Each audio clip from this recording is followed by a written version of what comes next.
Nenyi Georgianda. He's a member of parliament for Ewutu Senya West constituency, but a deputy minister of communications. And thanks for joining me, sir. Good morning. I'm grateful. Happy New Year.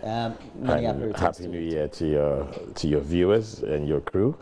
I believe that 2018 is going to be a much greater year than 2017. It's going to be a year of smart governance. It's going to be a year of digital opportunities. And it's going to be a year of great partnerships for all. I was listening to you yesterday on Peace FM. And you were there making your points as usual. Well, I mean, I think the facts are there. 1 year under His Excellency President Nana-Addo Dankwa Akufo-Addo has been great. A significant number of promises, a significant number of initiatives, a significant number of programs that His Excellency and his cabinet had mapped out to make sure that the economy works have been implemented. I think the most important thing is that from the macro point of view, the finance minister, His Excellency the President, the Vice President, who's the head of the economic management team, have put in place a lot of measures that have, to a large extent, stabilized the economy, boosted investor confidence, boosted private sector participation, laid down the pillars or the building blocks to move to a formalized economy. And that is great. It takes a visionary leader to make those kind of hard decisions, irrespective of the distractions that come from other areas. And I mean, if you look at the promises as far as teachers and nurses allowances were concerned, restoration of those allowances, you look at the free SHS, the implementation of the free SHS policy, to a large extent, I think every Ghanaian, irrespective of whichever political ideology you come from, you can say that for 1 year, His Excellency the President has done well. However, that is not to make us swelling-headed and to make us complicit, because there's still quite a lot of work to be done.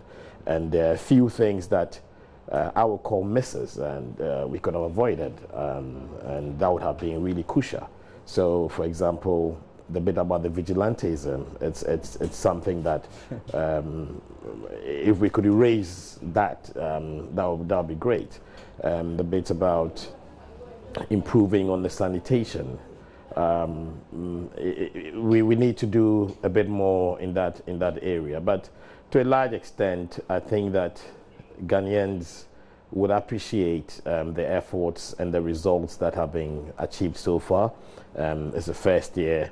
1 year is gone, 3 more years to go, and we all need to make sure that we are over-delivering and not just doing as is expected of Ghanaians, which should exceed their expectations. And I think that is what His Excellency the President is looking at. If you take the Ministry of Communications, where I work under Madam Mesla Owusu-Ekufo, I mean, clearly it's not just delivering on the plan that would excite her. It's about over-delivering on the plan and making sure that we can give affordable and accessible broadband access, and making sure that we can be the pillar or the platform, provide the right platform for the economy to drive on a smart basis. We're looking at the digital terrestrial television migration, and those are some of the things that she's also making sure that we over-deliver on the expectations of Ghanaians. And so I believe that across all the sector ministries, that is the approach, and Ghanaians should be seeing much more of these this year.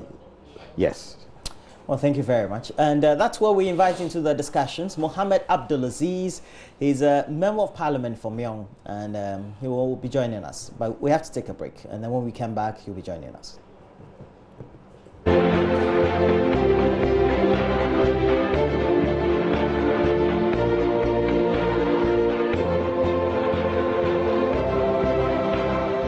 And having joined us is Mohammed Abdulaziz. He's a member of parliament for Myong. He hasn't been here this year, so I have to wish him a happy new year. Good morning to you. Good morning, and many happy returns to you. How are your constituents? Our constituents are doing very well. We thank God that we've entered the new year in good health, and we'll see what happens. We just marked 1 year, as well as 25 years of democracy in the Fourth Republic on Sunday. It was a great event, but since Monday we've been having an assessment of how well the Akufo-Addo-led government has done in a year. In a rating of 0 to 10, what would be the rating? In a rating of 0 to 10, I would rate them 2.5. 2.5. You're a mean statistician. Why? Very difficult. We were wicked exam. 2.5.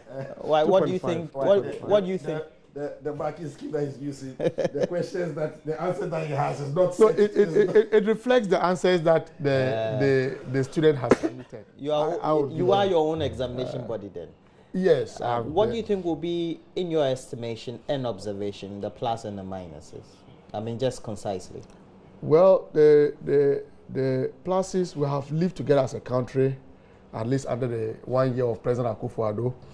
Some attempts have been made to fulfill their campaign pledges, even though with some difficulty. Some of them they've not even attempted doing. Some of them that they have told us they have done. If you were to interrogate them, you would realize that they are not true. For instance, when you talk about the restoration of the teacher and nursing allowances, I'm beginning to pick some intelligence that they are not allowances, but they are students' loan disbursed by the Student Loan Trust Fund. You know, it's only the Controller Accountant General that pays all salaries and allowances. To the extent that these monies are being disbursed by the Student Loan Trust Fund, which was established by law to only disburse loans. But they are not supposed to pay back these allowances, are they? You see, let us interrogate it further. I have just informed you, a media man, that those monies are disbursed by the Student Loan Trust Fund. At least on the background, I've talked to a personnel, some of the big people at, and the students are not supposed to. Why didn't you interrogate before you come and through? I'm saying that as we speak today. If you don't know, say you don't know. I have established. But he's asking you about the hits and the misses. I have just told you that. That one we've attempted to do, even though with some deception in the free senior high school. You have evidence of the free deception? Senior high school. What they have done is what we advocated for: progressive introduction of free senior high school. No, we didn't say that. Go and read our manifesto. We are advocating for progressive introduction of free senior high school. 20 something. Roland, you are aware that the Minister for Finance, going through the numbers with the Minister for Education, earmarked an amount of 400 million Ghana cedis for free senior high school. You and I are aware that as we speak today, they have released only 20%, and the term is ended. They are just about opening the second term. And so 2.5 out of 10 would not be a bad mark. That's what we have achieved in my estimation. Office of the Special Prosecutor. The purpose was to depoliticize the prosecutions in this country. But from the very way that they are setting up the office, you can tell that they are further going to politicize prosecutions in this country. But you can't say that they haven't done anything. So 2.5 out of 10 would not be a bad mark for them. All right. You can improve on what we are doing. Can I respond to some it was just a comment. I'm not sure it's one of the topics that we're discussing. It's not a topic. Well, I want to bring it back to 2%, 2 out of 10. I think one of the things that we should do here when we come here is to also educate the viewers, and we should talk based on fact. I would have been interesting to benchmark your claim 2.5% with 1 year of your administration, and then so we can see whether your marking scheme is something that is fair or not. But let me try and explain a bit. When we talk about the free SHS, yes, 20% initial mobilization was made as a fact. The process was that the foodstuffs were going to be provided by the National Buffer Stock Program. And indeed, that is what was happening. And the process is that at the end of the period, there will be the submission or the retirement of the claims, and that reconciliation can be done. So I'm not too sure that you are trying to suggest that the process that was agreed, the process that was agreed per the policy which is being followed, is something that is flawed, and that government has been irresponsible, or to use a word, has been incompetent in managing that whole policy. So I really don't get where you are coming from. We have lived in this country where industry and citizens have complained bitterly about Dumso. I'm not too sure that you can say that since His Excellency the President of Ghana took over, there have been issues of Dumso which have an effect on the quality of industry that is working. So let's be fair let's be fair and balanced in our assessment of the 1 year. For me, it's good for us to receive feedback. I mean, fortunately, you are not the only one that determines what the truth of the matter is. But then when you take it to extremely partisan lines and then you don't really want to see the good that is happening, then maybe there's a bit of a problem. And I think that for responsible opposition, 1 year of unity marches where cracks of this unity are showing. You saw the image recently where the founder of the party and the president met. You saw that part of the achievements for the 1 year. No. So let's go on. Yesterday, the former president gave an interview. He said that it was because of mood swings of the last time. Now let's move on. Dumso, you never solved Dumso. Dumso was resolved before you were sworn in. Hold on, no, by the way, it's true. No, it is. Dumso was resolved before President Akufo-Addo was sworn in. Let's move on. Just for the record. Let's move on. For the record. I think it's important. Pardon me for this one. No, on this one, on Roland, it is very, very important. Dumso was resolved. They were claiming that the issue, it is very important. They were claiming that the issue of Dumso had to do with our ability for us to have capacity, okay? So they invested in excess capacity. Indeed, as of now, there's over 800 megawatts in excess capacity that is lying idle. We had enough capacity. They were not able to generate because they didn't have the willpower and they didn't have the commitment to resource or to provide the right funding for the fuel, okay? And that is what the issue was. And when you had His Excellency the President and the Minister of Energy coming in and identifying the problem, they resolved it. Bottom line, we resolved it before you came into power. So why, bottom line, why would you invest in 10,000 megahertz capacity? Okay, megawatts. 10,000 megawatts capacity. 10,000. Yes. In which country? In Ghana. 10,000. Yes. Wow. Okay, and it took the willpower and the courage of His Excellency the President and Minister of our generation capacity in this country is a little above 5,000. It is not nothing close to 10,000. But that is what you nothing close to 10,000. All right. And that Dumso was resolved before you came into power. The sum of what would have been generated with the power purchase agreement. Dumso was resolved. Can we move on? It's not an assessment of 1 year. What is the motivation? Just admit it and proceed. It's okay. Minister, admit it and proceed. What is the motivation? Admit it and proceed. That's two of you. I want to talk about Fulani. I want to talk about Fulani. It is the courage of the current administration. The Fulani people, sometimes they don't have lights, so it's okay. Let's talk. Just admit it. Just be humble to admit that Dumso was resolved before Nado was sworn in as president. Okay, can we move on? You know it. It's not true. It's not true. Okay, so you say to us, the viewing public knows the truth. Okay. Of course, the viewing public. Can we start our main discussion? There's this ongoing issue. Fulani has been ongoing for years. There are altercations with the communities that they take their cattle to graze, and many of the time, and more recently, over the last year, it's been with resident of Asante Achim Agogo. Now, we're told that 2 soldiers were shot at by the Fulani herdsmen, and another wounded police officer was also involved, making the number 3, and they are receiving treatment. And this has prompted the Ashanti Regional Security Council to meet over the shooting and wounding of the 3 individuals. Now, they were part of a task force set up to evict nomadic herdsmen in the Ashanti Achim North District of the Ashanti region. I want to start with you. It's been an ongoing issue. The Fulani herdsmen, on the other hand, say that it's the communities and the inhabitants in there who will be at fault. The inhabitants also say it's the Fulani herdsmen. How do we resolve this?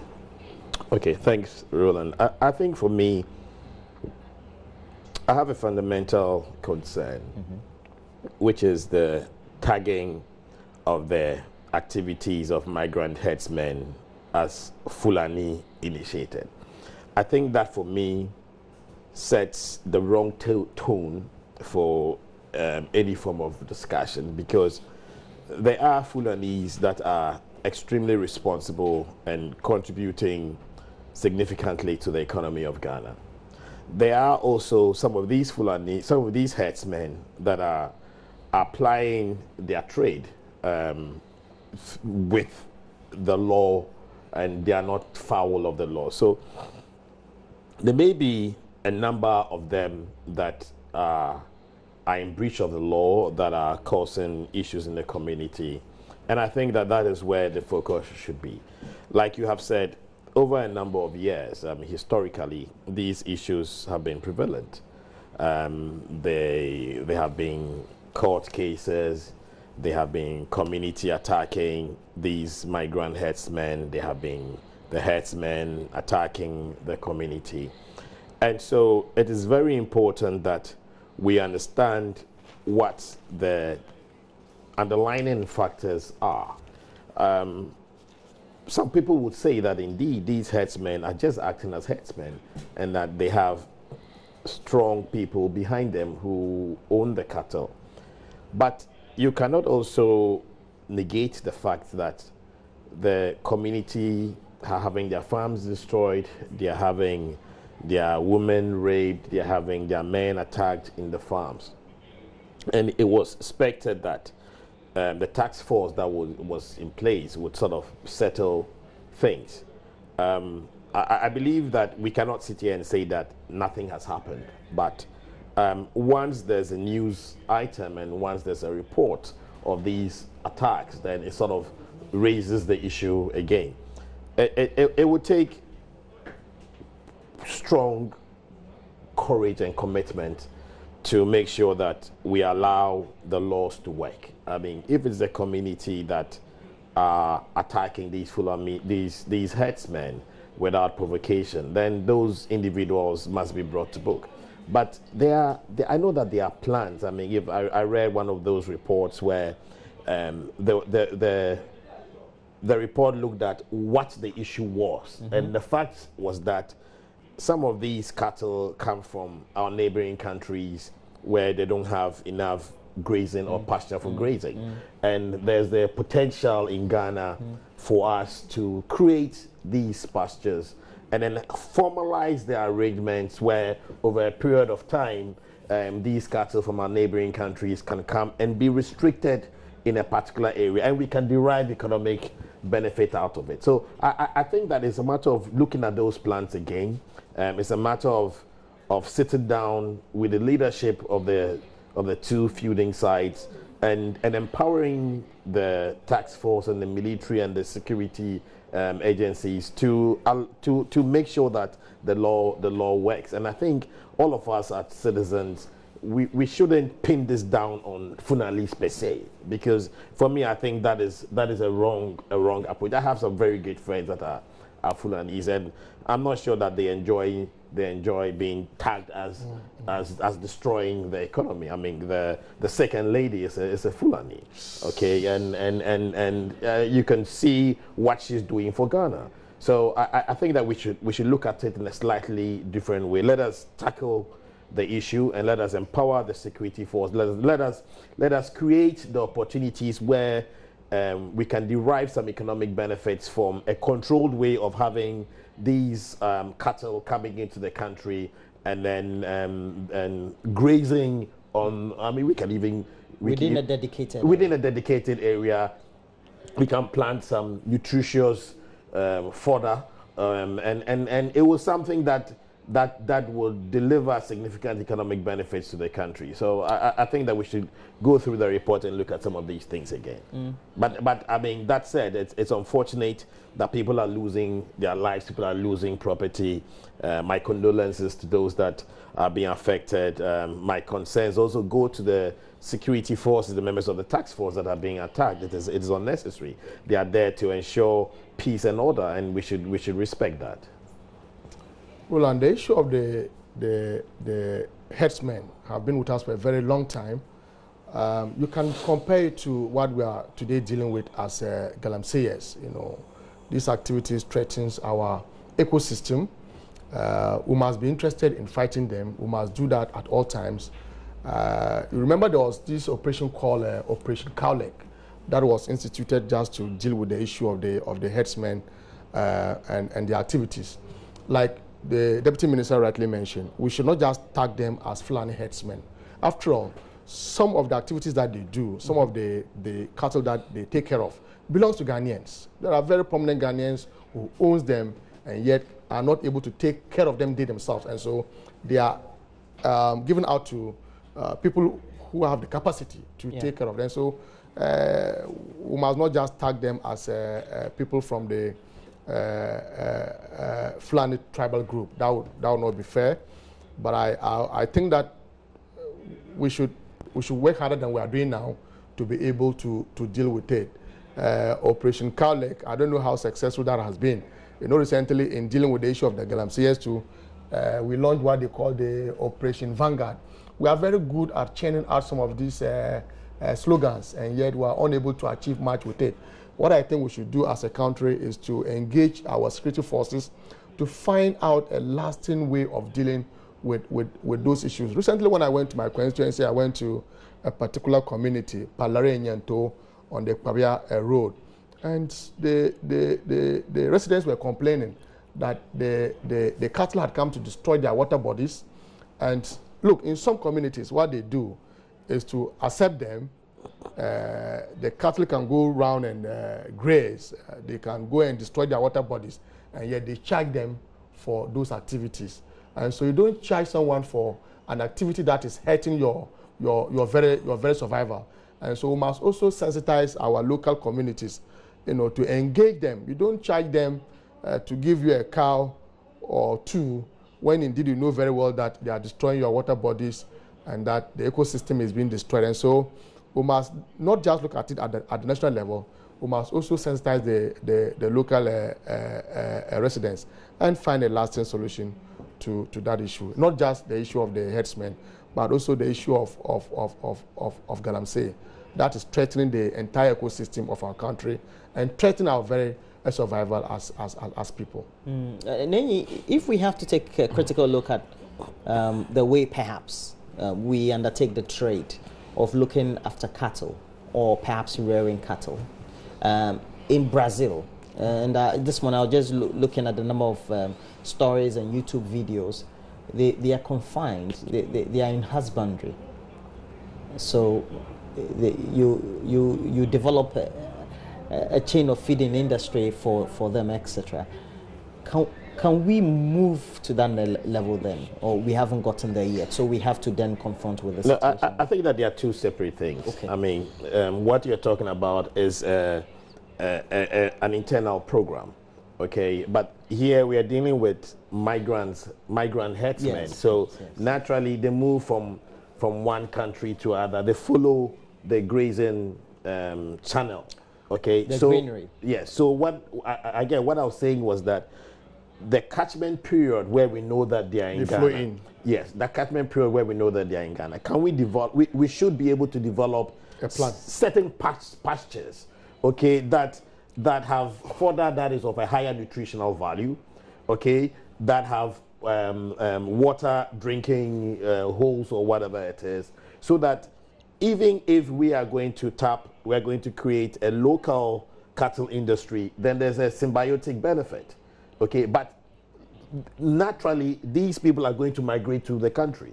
Do we say that and our borders are so porous that you cannot say that you are blocking the borders and stopping them from coming in? You're just going to keep your cattle that's internal and then create these confined pastures for your cattle that you're breeding locally. So in understanding the problem, we should look at what the natural behavior is. Now, how can we solve the problem looking at the natural behavior? And that's what it's actually in the report, a suggestion that was made. You understand? And there's land.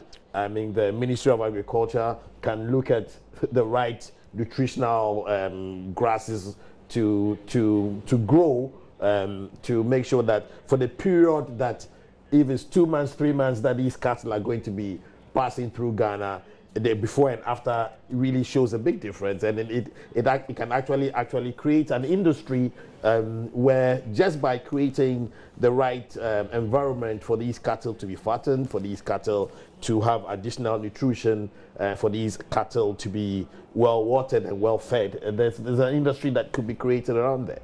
Okay. And just to add to what the Deputy Minister has just said, you see, some of these opportunities must not just be left for the state or the government. Even the private sector players can take advantage of some of these things to do business. The Minister of Agri and the Minister of Interior can collaborate on some of these issues, and the private sector can take advantage to see how they can take advantage of some of these things. You and I know the importance of beef in our social lives, and so I think that we can create a synergy from what we see as a challenge and what we need, so that Ghana will be a better place for all of us. We don't need to lose lives annually because of some of these unfortunate incidences. We can avoid it. Okay, so let's move on. There's a story that is now circulating this morning about Human Rights Watch stepping up LGBT campaign. That's lesbian, gay, bisexuals, and transgender, and they are petitioning the IGP for protection. And it says that the human rights group has petitioned the IGP demanding protection for LGBTs and the community in Ghana. The US-based organization wants Ms. Apietu to ensure that the fundamental human rights of LGBTs in the country are safeguarded. And as a result of that, well, they said the Criminal Offences Act also makes it difficult for LGBT people to report cases of discrimination and abuse to the police, making them second-class Ghanaians. And if you take a look at the full reports, which I was perusing before here, it says that then proactive steps also need to be taken. The police, in their written response to the petition, observed that officers are taught to know the fundamental human rights guaranteed by the Constitution for every citizen, and by extension, crime committed against LGBT people. And they say they have observed that they are keeping a whole line separate, that to also perhaps just for the public also to be reporting acts of abuses, etc. Now, we are all in this together, the media, you parliamentarians, ordinary citizens, etc. In that report, they said they had interviewed 114 people. There was discrimination by the family, the society, the laws themselves were not conducive for them to live. Let me start with you, sir. Roland, yes, sir. As a non-lawyer lawmaker, I don't know the position of the law in respect of LGBTs. I don't know. But what I'm very certain about is that as a country, we have our value system, we have a moral code that frowns on the activities of LGBTs. And that's what I know. I don't know the position of the law on this issue. But I'm worried that we are beginning as a country not just to engage, but to entertain some of these activities. Every country or every society has a moral code. In fact, the law is meant to protect the value system of a country. The law is supposed to ensure that we live as a peaceful country. I don't know, but trust me, I have strong difficulty in accepting the activities of LGBTs. Trust me. I'm a lawmaker. Maybe my position Is it would be also contrary. because of your religious background? No, I don't think so. You're a Muslim? I'm a Muslim. I'm sure about 99%, if not more, of Ghanaians are either Muslims or Christians or traditionalists. And I'm also aware that all these three religions frowns on the activities of LGBTs.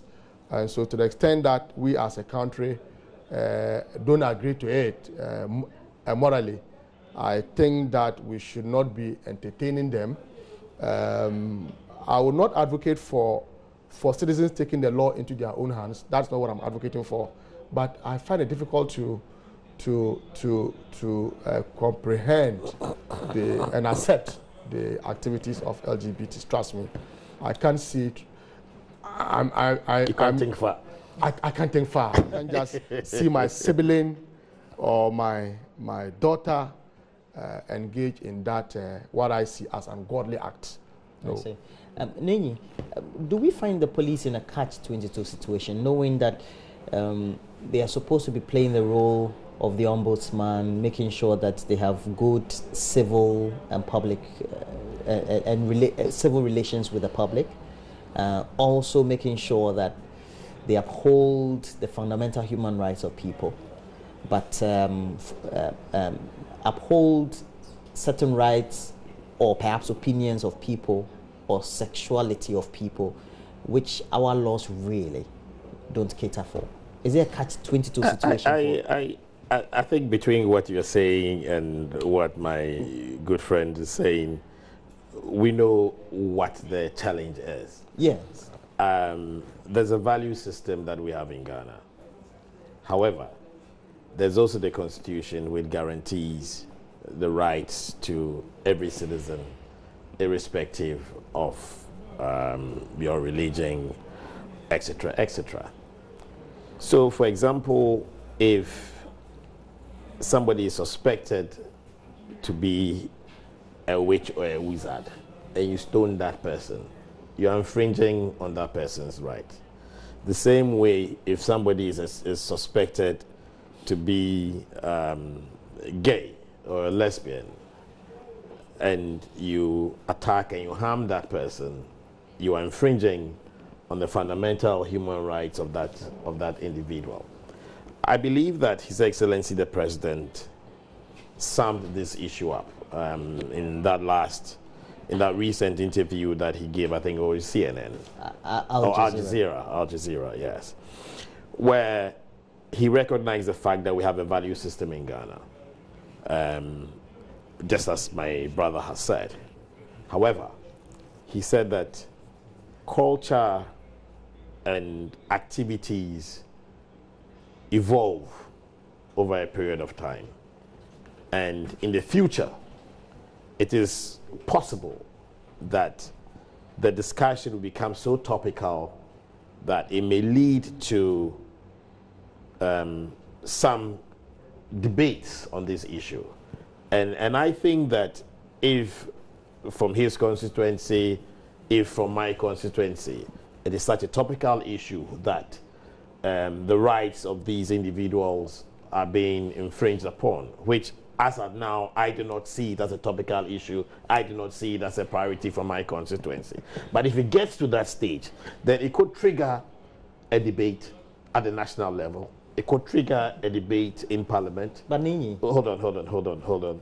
And depending on which direction the debate goes, it may either call for the reinforcement of the laws as is, or call for a review of the laws to give them some kind of recognition. Okay, I do not know how it goes. He's giving his personal position. Yeah. My personal position is consistent with his personal position. Oh, really? But hold on. My personal position is, as an individual, I respect a person's sexual preference. Okay, but I will not go and support. Take it to the next level. No. Advocate for, let's say, legislation or... No, that one will be an informed position based on how the debate goes, based on what the national direction is. Okay, but as is today, I will respect people that decide that they have a certain sexual preference, okay? But I will not condone or endorse it. Let me also say that there are different schools of thought as to how people become gays or lesbians. There is a school of thought that believes that it is an individual's personal decision, okay? However, there's also a school of thought that seems to suggest that it is based on how the person was created, the person's DNA. That the person was born like... So there's a school of thought that seems to suggest that, okay, Roland, your DNA is saying that you're a woman, but somehow you came on this earth as a man. So you want that woman in you to come out, you are in the wrong body. You understand? That is what some people are saying. So you as Roland, sorry that I'm using your name. Oh, that's okay. That's you okay. are Roland, that we are seeing you as a man. The inside you, okay, may be a woman. And so instead of you being seen to be attracted to women, you may be attracted to a man.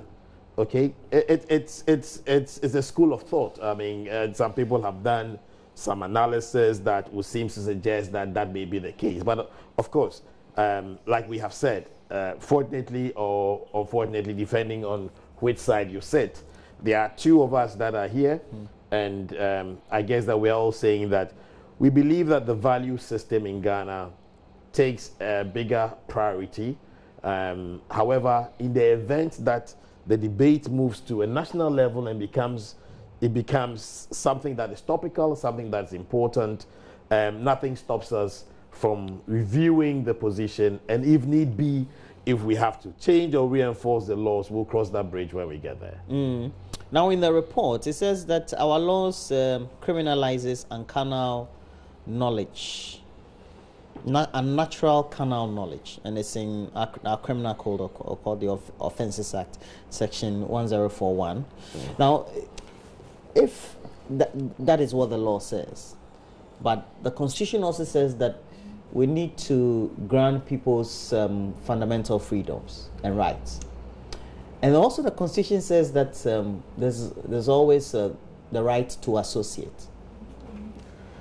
Roland, if I associate with a certain sexual preference, or if that cannot be a debate, if let's say we have a group, LGBT group, and the Constitution grants you the right to associate, can we then, by recognizing the existence of the association of LGBTs, and by extension, the inherent right of the members of the association?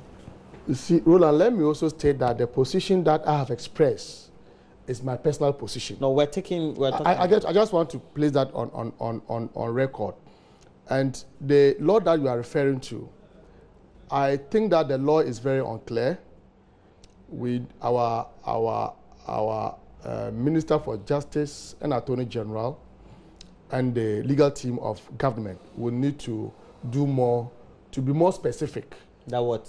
On the issue of LGBTs, because the criminal code that you refer to, Criminal Code 1960, amended in 2003, they talk about Section 104, the very portion that you read, that whoever has a natural carnal knowledge of any person of the age of 16 years or over without his consent shall be guilty of a first-degree felony and shall be liable on conviction to imprisonment for a term of not less than 5 years and not more than 25 years. And so they are talking of consent here.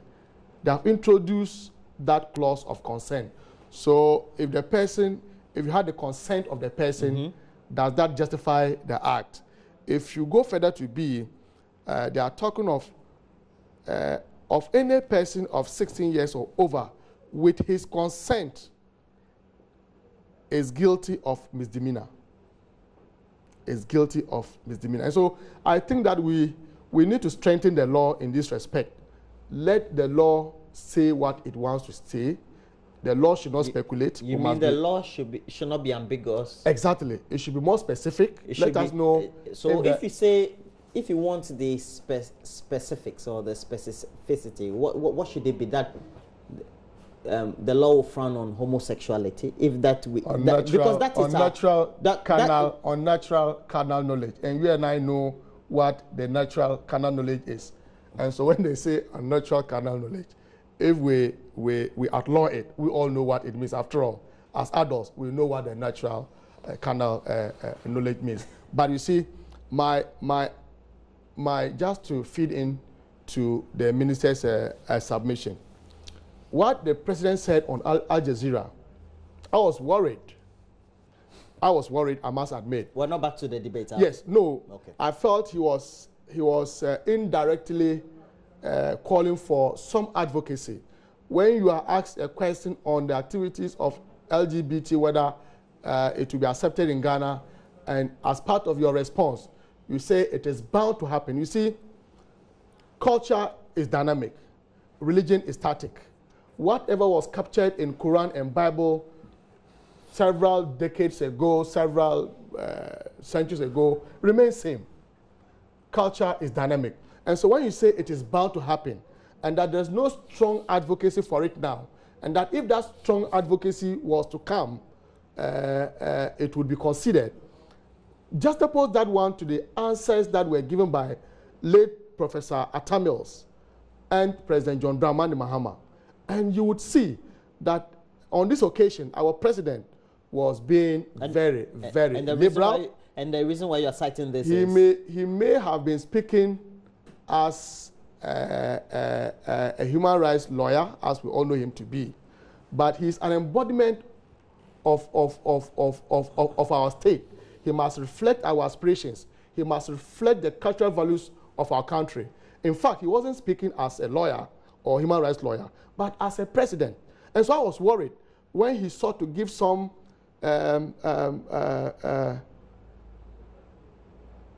encouragement. You see, some few months after his words, an organization is mounting a strong advocacy for their rights to be respected. And the police... But your submission has just reflected what the president said. How? That there will be occasions or at a point in time where we will have these advocacies. And the reason why the president's response was apt. No. Because the organization itself was not emanating from Ghana. They came from somewhere South Africa. It doesn't matter. You see, when you give the indication that if there is a strong advocacy for it, Ghana is bound to move towards that direction, it's bound to happen. What is bound to happen? You see, the president was now talking about time and not the activity itself. And I'm saying that as a country, we frown on it. And there should be no time that we should even allow it at all. That is my position. All right. It's quite interesting when he's doing the flip-flops on this one. Okay, because I mean, the question that you asked him is a fact. I mean, if you are saying that His Excellency the President was wrong, and again, Roland, I believe that some time back we discussed this issue. Yes, we did. We showed the entire clip of what His Excellency the President said. It's quite disingenuous and trying to play politics with it when you cut you cut into the middle to the end, and then you ignore the entire statement that His Excellency the President made. His Excellency the President made it absolutely clear that as an individual and as a president, what his position was and what the position of government was. He stated that it is not a priority for his government as of now. Okay, what is that not akin to the position that you are making reference to with His Excellency John Mahama and His Excellency the late Atta Mills? President Nana Addo Dankwa Akufo-Addo stated that it is not a priority. Hold on. It's not a priority for his government. Indeed, His Excellency the President had a vision and insight, and he said that when the debate starts, that consideration could be looked at. And I would have expected that. If your position was that you not even debate, when Roland started talking about it, you say no, finish, I won't talk again. But what the president said is not topical. It's bound to happen. You had the right. It's bound to happen. But you are debating the issue. Okay, so you are just supporting what His Excellency the President. Minister, I'm not saying I will not debate on that matter. That's not what I've said. You've made your point. That is not what I've said. I have shared my perspective on that matter, and I'm saying that my understanding runs very contrary to what the president. Your understanding should be. He's the president. He was speaking as a president, not a lawyer. Your understanding should be what the president said should be that when the debate happens, you will share your opinion, which is exactly what you have done. Yeah. So what you have done is exactly what His Excellency the President said would happen. So if you come and say that His Excellency the President said something wrong, you are doing it. You are just confirming what the president said. You are just confirming what the president said. Because in my interpretation of what the president said, the president says that we live in a community of nations. For example, citing the situation when he was schooling and living in England, what the socio-cultural opinion was. And 4 decades, 5 decades down the lane, It has changed what the opinion is. Yeah. And he said, cited that example, there could be a time that will become topical in Ghana. Wait. When it becomes topical, the larger opinion could influence what the debate will be. And he says the debate will come up when we have the sum of people of LGBT status making their opinions known for advocacy of their rights. Is that not what the president said? Roland, you have captured to a large extent what the president said. But but most importantly, the president said, this is not a priority of my administration. We know what the priority is. Okay. We know what the priority is. He stated clearly that this is not a priority. And then this is English. And that dismisses it. It dismisses it. Yeah. It is English. I agree. Well, we know what the priority is. The priority is one dam, one village, one D, one F. But we're also aware that the president said that it is bound to happen. It is bound to happen. Mohammed Abdulaziz, no politicking. That one wasn't French. No politicking. It was bound to happen. That wasn't French. I have been advised and it wasn't Swahili. In 2018. Yeah, I see. Mr. Minister. Not to hit back. I see yesterday you were trying. Mr. Minister, I think when the president said it is bound to happen, he wasn't speaking French or Swahili. I saw that yesterday you were trying. Are you not debating it? No, I'm asking you a question. Are you not debating the issue now? I'm saying that when our president, not the lawyer Nana Akufo-Addo, our president, said it is bound to happen. Are you making it happen? He was not speaking Swahili. Are you making the debate happen? Neither was he speaking Spanish. Are you making the debate? Why can't you answer the question? Or now your examiner has closed. No, I've never. And Roland will bear me out. I didn't say I will not debate that matter because that's the matter he has brought up for discussion. And as a panelist, I have every duty to engage in it. I'm saying that it was a tacit approval for the activity. Tacit approval. I refuse to be drawn into the gather with just mark the words the viewers and the host. Mark the words of President Mills, President Mahama to that of President Akufo-Addo, and you see that he was being too liberal and giving some resemblance of approval, as if to suggest that look, when it comes up, when the president says, I'm indifferent. When the president says that we have to leave. We have to leave. Our time is up. When the president says it's not a priority, before we go, vigilantism will take it. Our time is up. But before we go, will take it. The Speaker of Parliament. The Speaker of Parliament. It's always when you push the corner that you try and bring these things up. The Speaker of Parliament, Professor Michael Quay, he's a lawyer, but political scientist by training. He has written an opinion. He says that what we celebrate as Republic Day, which we do the 1st of July every year, we should rather celebrate the 7th of January every year as Republic Day. Especially this is coinciding with us celebrating 25 years of democracy in the Fourth Republic. And if you peruse his article, he says that if you put 1960 July 1 in context, it was because we were coming from a certain era. British rule, we wanted to gain a nationhood, statehood, etc. But we've weathered the storm, and in the Fourth Republic, we've been able to chalk successes, and something should represent what our statehood is. And he believes that the 7th of January every year should rather be our Republic Day. Let me start with you, Nady. Well, first let me admit that I haven't seen this opinion. I haven't seen this article. This article. Okay. So it will be a bit unfair for me to give a balanced comment. But from what you have read, it is a fact that the successes chalked under the Fourth Republic are unprecedented. It is a fact that the longevity of the Fourth Republic is unprecedented. And so there may be certain considerations that are factual as far as the opinion that has been written by the Right Honourable Speaker of Parliament are concerned.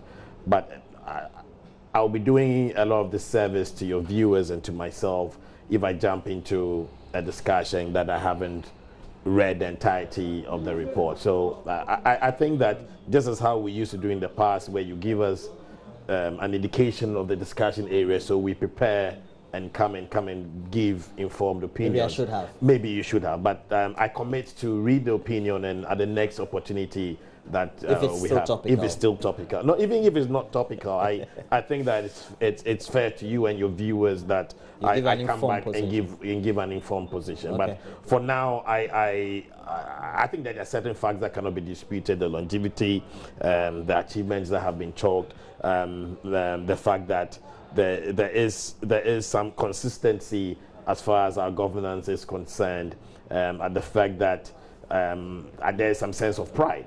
If you look at all the infrastructure development that have been done from regime to regime, if you look at all the policies that have been put in place from regime to regime and continue to be done, I mean, if you weigh them on the scale, you are most likely to say Fourth Republic extremely crucial. Okay, and well, so in the article, he says the conceptualization of July 1 has totally changed, and we cannot persist in the old order, which is fundamentally different. January 7 is significant for another reason. It was the birthday of the 1992 Constitution. And what does it mean? The answer: from January 7, 1993, Ghanaians can only be ruled by the rule of law, separation of powers, the freedom of speech and other liberties, no detention without trial, freedom of judiciary. Nobody, no president can change a verdict of the court of Ghana. Chieftaincy is sacrosanct and no president can depose a chief, etc. On every January 7, we should celebrate the cause of freedom and of right. In the years that the president is not being sworn in, we should not dedicate the day to the most priceless of all God's gifts to humanity, freedom and justice. So, Roland, the Speaker of Parliament is a historian, a lawyer, man of God, and an academician. He's a man of many faces. He's a third gentleman of the land. And so to disagree with such a big authority, you need a very strong conviction to be able to do that. It must also be noted that he was speaking in his personal capacity, not as a Speaker of Parliament. And I strongly disagree with Right Honourable Speaker on this note. Very akin to the Speaker of Parliament, his position on the issue of Big Six, on the efforts leading to independence, his anti-Nkrumahism is very clear. At the least opportunity, he'd want to espouse those traits in him. And I'm worried that, look, just recently when the issue of the Founders' Day emerged, some proposals were being made to take it back to 4th August when the UGCC was founded at Solpong. And as long as we have also made some little readings and we have engaged people. In fact, I'm aware that the UGCC, for instance, was not registered as a political party. It was a political movement. In Ghana, we don't have any law that talks about Big Six, but we've all come to agree that some 6 people were very, very instrumental towards the attainment of independence. The July 1st that we celebrate is not to celebrate the 4th Republican Constitution. No, it's to celebrate our status as a sovereign state when we attain full independence. We didn't attain full independence on 7th January, but on 1st July 1960, under the leadership of Dr. Kwame Nkrumah. That's emphatic, and no one can change that. And you think his opinion is just to he's blight? Entitled to his opinion, okay. But you see, you cannot change history. History is in the past. Those are events that occurred in the past. You can't change them. You can only change what may happen in future. And so the Right Honourable Speaker must have it very clear that all attempts being made to obliterate the achievements of Nkrumah will not succeed. And that at all times, we will look at him in the face and say, no, Right Honourable Speaker, this is not right, and that as a country, we will not take it. We will not take it. We will not. Well, thank you, gentlemen, for passing through the studio this morning. We know that the next time won't be topical, so Nenyi Georgianda will not speak on the subject. Good morning. I commit to speak if you give me the opportunity, an informed position. Thank you. Nenyi Georgianda is a Deputy Minister of Communications, but he's a Member of Parliament for Ewutu Senya West. It's where he will go next in 2020 to go and seek again re-election before his people. We have our eye on that seat. And that's the fundamental truth and importance of his politics. You've not heard me. He's doing in Parliament. So. Oh, you mind me. And then also we have. 2018 is really a good year for you. And then we have Member of Parliament from Myong, Mohammed Abdulaziz, also in the studio. Thanks, Mohammed. Thank you, Roland. Okay, who also go and seek for re-election in Myong 2020. So.